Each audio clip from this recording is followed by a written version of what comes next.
Hello.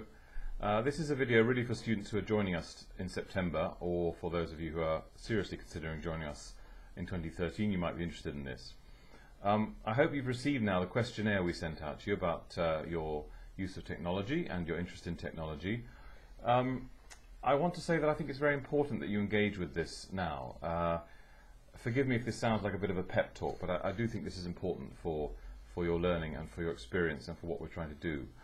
We do think that this is a historically new period where motivated and intelligent learners can access the internet to get all the information they generally would from certainly the first year, if not the first 2 years of undergraduate study, even at the best universities. So it's important that you engage with that and follow up some of the suggestions we've put in what we've sent out to you.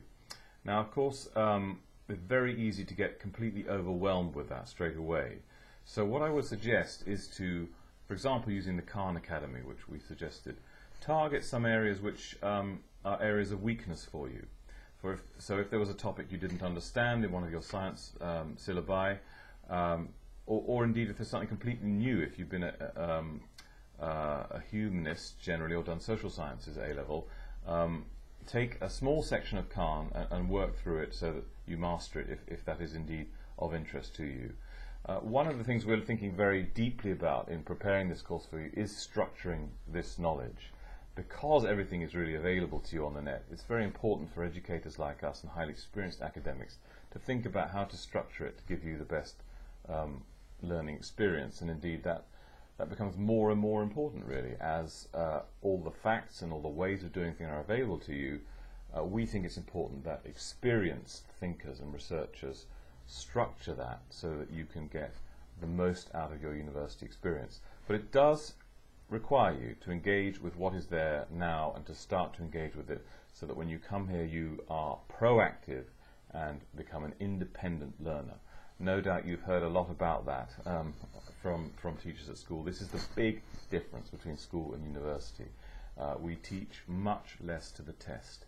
It's up to you to start to think about the sorts of knowledge you want to get and how you want to bring it into your university studies. So please do engage with that. Yes, so one final point on that. It's also simply a fact that if you're concerned about employment and going for the best jobs of the future, more and more employers are looking for that sort of person, the sort of person that can self-start, motivate themselves to get the kind of information they need to solve the problems they want to solve. This kind of, we call it a meta level of knowledge, of expertise, the ability to use existing knowledge in creative ways is as important for the top employers as having any particular facts at your fingertips, right? So this ability to engage with this historically new thing that the internet gives you, essentially masses of the knowledge which you could ever need to know, the ability to engage with that, to start to use it for your own learning, your own problem solving, is not only important for your studies while you're here and doing your intellectual and academic work, but it is genuinely, increasingly an extremely important part of being a valued employee and a valued graduate in the job market. So that's looking way in the distance, but I want to make that connection for you. It's time for you now to take possession of this extraordinary resource that is out there and to start to use it, not just for the tremendous enjoyment and pleasure it gives in learning, but also because that is what will be important in your working life. Thank you.